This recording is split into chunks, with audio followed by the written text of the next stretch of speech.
வணக்கம் ஃப்ரெண்ட்ஸ். ஒரு சின்ன கடையில் ஆரம்பித்து இன்றைக்கி அவங்களோட பிஸ்னஸ் இந்த வேர்ல்டு ஃபுல்லாக எக்ஸ்பேண்ட் பண்ணியிருக்காங்க. அது வேறு யாரும் இல்லைங்க, ஃபுட்வேர் ஜெயண்ட் பாட்டா. ஸோ வாங்க ஃப்ரெண்ட்ஸ், இந்த வீடியோவில் நம்ம பாட்டா சக்ஸஸ் ஸ்டோரியை பற்றி பார்க்கலாம். வாங்க ஆரம்பிக்கலாம். Let's begin. 1876 தாமஸ் பாட்டா ஒரு காவலர் குடும்பத்தில் பிறந்தார். அவங்க இந்த வேலையை தலைமுறையாக செஞ்சிட்டு இருந்தாங்க.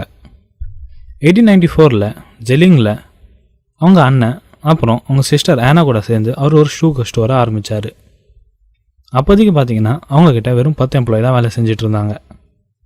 என்னதான் அவங்க தலைமுறையாக அந்த வேலை செஞ்சுட்டு இருந்தாலும் இந்த ஐடியா தாமஸ் பாட்டாக்கு மட்டும்தான் வந்தது. கொஞ்சம் மாதத்துக்கு பிஸ்னஸ் நல்லா தான் போயிட்டு இருந்தது. எந்த ஒரு பிஸ்னஸ்லையும் ப்ராப்ளம் வர்றது காமன். அதே மாதிரி தாங்க தாமஸ் பாட்டாக்கும் பிஸ்னஸ் ஆரம்பித்து ஒரு வருஷம் கழித்து ஃபைனான்ஷியல் கிரைசிஸை எதிர்கொண்டாங்க. இது சமாளிக்கிறதுக்கு அவங்க கொஞ்சம் டிஃப்ரெண்ட்டாக யோசித்தாங்க. நம்மளுக்கு ஷூவும் வைக்கணும், அது கூட சேர்த்து செலவும் கம்மியாகணும். ஸோ இதுக்கு ஒரே வழி கேன்வாஸ் ஷூஸ். இந்த கான்செப்ட் ரொம்பவே பெரிய ஹிட் ஆச்சு. ஏன்னா இது கம்மி காஸ்ட்டில் இருந்தது, அது மட்டும் இல்லாமல் லைட் வெயிட். ஸோ மக்கள் இதை ரொம்ப விரும்ப ஆரம்பித்தாங்க. அவங்களோட பிஸ்னஸ் எக்ஸ்பேண்ட் ஆகிட்டே போயிட்டு இருந்தது. ஸோ அவங்களோட பிஸ்னஸ் சமாளிக்கிறதுக்கு அவங்க இன்னும் பீப்புளை ஹையர் பண்ண ஆரம்பித்தாங்க. அந்த டைமில் பார்த்தீங்கன்னா அவங்கக்கிட்ட 50 பேர் வேலை செஞ்சுட்டு இருந்தாங்க. 1904 தாமஸ் பாட்டா நியூஸ் பேப்பரில் ஒரு ஆர்டிக்கல் படித்தார். அமெரிக்காவில் புது மிஷின் வந்திருக்கான் ப்ரொடக்ஷனை இன்க்ரீஸ் பண்ணுறதுக்கு. அவர் வேறு எதுவும் யோசிக்காமல் நேராக அமெரிக்கா கிளம்பிட்டார். 6 மாதத்துக்கு அங்கேயே தங்கி அந்த விஷயம்லாம் கற்றுக்கிட்டாரு. அதுக்கப்புறம் அது ஜெலனுக்கு திருப்பி வந்தார். அந்த டெக்னிக் யூஸ் பண்ணி யூரோப்லேயே ஃபஸ்ட் டைம் ஷூவை லார்ஜ் ஸ்கேலுக்கு ப்ரொடியூஸ் பண்ண ஆரம்பித்தாங்க. அந்த ப்ரொடக்ஷனில் இருந்த ஃபஸ்ட் ப்ராடக்ட் பார்த்தீங்கன்னா பட்டோக்கி. இது பிஸ்னஸ்க்காக யூஸ் பண்ணுற ஷூ. இதை லெதர் மற்றும் டெக்ஸ்டைலில் செஞ்சாங்க. இது ரொம்பவே பெரிய ஹிட் ஆச்சு. அதுக்கப்புறம் அவங்களோட பிஸ்னஸ் ரேப்பிடாக க்ரோ ஆகிட்டு இருந்தது. இந்த டைமில் தான் அவங்க மிகப்பெரிய இழப்பை எதிர்கொண்டாங்க. 1908 அவங்க அண்ணன் ஆண்டோனி இறந்துட்டார். அதுக்கப்புறம் தாமஸ் பாட்டா பிஸ்னஸை சமாளிக்கிறதுக்காக அவங்களோட 2 தம்பியும் பிஸ்னஸை சேர்த்துக்கிட்டாரு. அதுக்கப்புறம் அவங்களோட ப்ராடக்ட்ஸை எக்ஸ்போர்ட் பண்ண ஆரம்பித்தாங்க.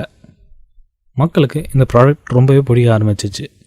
ஏன்னா அவங்களோட ப்ராடக்ட் குவாலிட்டி மேலே அவங்க ரொம்பவே ஃபோக்கஸ்டாக இருந்தாங்க. 1912 அவங்கக்கிட்ட 600க்கு மேலே எம்ப்ளாயிஸ் வேலை செஞ்சுட்டு இருந்தாங்க. 1914 வேர்ல்டு வார் 1 ஆரம்பிச்சது. இவங்களோட ப்ராடக்ட் குவாலிட்டியால் மிலிட்ரியில்தான் இவங்களுக்கு ஆர்டர் வந்தது. இந்த ஆர்டரை கம்ப்ளீட் பண்ணுறதுக்காக அவங்களோட எம்ப்ளாயிஸை 10 டைம்ஸ் இன்க்ரீஸ் பண்ணாங்க. இந்த டைம் கேப்லேயே அவங்க வேறு சிட்டிஸில் அவங்களோட ஸ்டோர்ஸை திறந்துட்டாங்க. வேர்ல்டு வார் முடிஞ்ச உடனே அவங்க பிஸ்னஸ் மட்டும் இல்லைங்க, எல்லா பிஸ்னஸும் ட்ராப் ஆச்சு. எல்லோரும் ரொம்ப பெரிய லாஸில் போய்ட்டு இருந்தாங்க.